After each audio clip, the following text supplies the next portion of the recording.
Je m'exprime aujourd'hui ici devant le bâtiment du Sénat mauritanien, un Sénat dont les membres ont décidé de prendre leurs responsabilités vis-à-vis du peuple et de faire échouer constitutionnellement le coup d'État anticonstitutionnel qu'a fomenté le général permanemment putschiste Mohamed Abdelaziz. Ces sénateurs qui sont retranchés ici en sitting permanent, nuit et jour, dans le bâtiment du Parlement, sont la cible des attaques rageuses, injustes et grossières, calomnieuses du général Mohamed Abdelaziz, qui n'a pas trouvé en leur sein la justification et l'instrumentalisation qu'il a voulu faire d'eux-mêmes, comme il le fait des autres institutions de l'État, des autres pouvoirs de l'État, que ce soit le pouvoir judiciaire ou le pouvoir de la police, de l'armée, ou le pouvoir de la Commission nationale indépendante, la CENI. La CENI qui est devenue un jouet entre les mains des présidents. Les sénateurs ont refusé d'accorder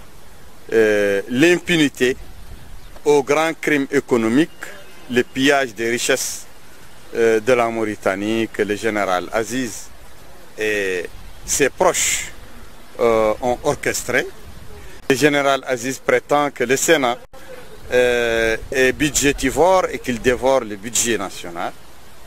Je lui réplique ici en lui disant que sa propre épouse coûte à l'État beaucoup plus que 20 sénateurs réunis, que ses enfants coûtent au budget de l'État beaucoup plus que 20 sénateurs réunis, que ses frères, ses sœurs, ses parents proches qui font la pluie et le beau temps en Mauritanie, qui règnent en maître sur l'économie du pays, sur les richesses du pays, sur le pouvoir de l'influence, sur la commission des marchés, que ses parents à lui, chacun d'eux à lui seul, coûtent à l'État beaucoup plus que 20 sénateurs réunis. Et bien que les sénateurs ont une mission qui l'ont remplie avec beaucoup de dignité, avec beaucoup de courage, avec beaucoup de bravoure, ses parents à lui, sa cliquaille, n'a pas de fonction définie institutionnelle par l'État. Malgré tout, il empoche l'argent de l'État, il pille les caisses de l'État, il s'arroge le droit d'appauvrir les Mauritaniens par la délinquance économique orchestrée avec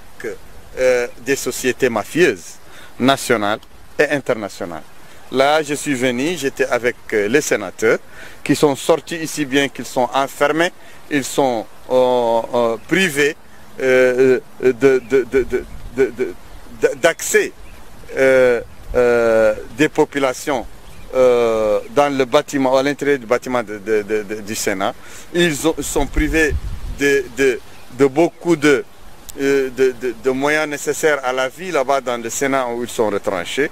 Donc ils sont persécutés par le pouvoir. Je suis venu les soutenir et leur dire que le peuple mauritanien est avec eux, le peuple mauritanien est à leur côté. Je suis venu aussi leur apporter le soutien de toute la communauté civile et politique mauritanienne.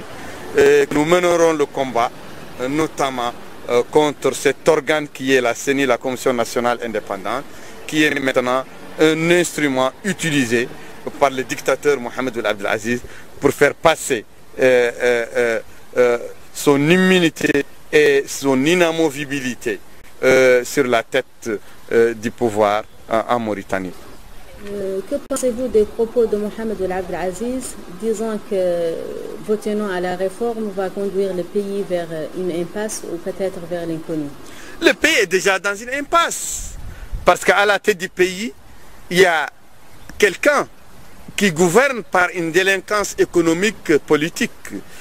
et judiciaire inégalée dans l'histoire du pays. Le pays est à la dérive et dans l'impasse parce que le peuple est d'un côté et le dictateur règne avec un clan familial qui pille le pays, qui a confisqué les libertés individuelles et collectives, qui a restreint tous les espaces de l'expression libre, un pays dont toutes les institutions, dont la gendarmerie, sont utilisées dans ce que vous savez, comme des missions de délinquance, des missions à la loi qui visent à discréditer les opposants. Bon, le pays est dans l'impasse parce que, voilà, il y a un référendum anticonstitutionnel qui n'a pas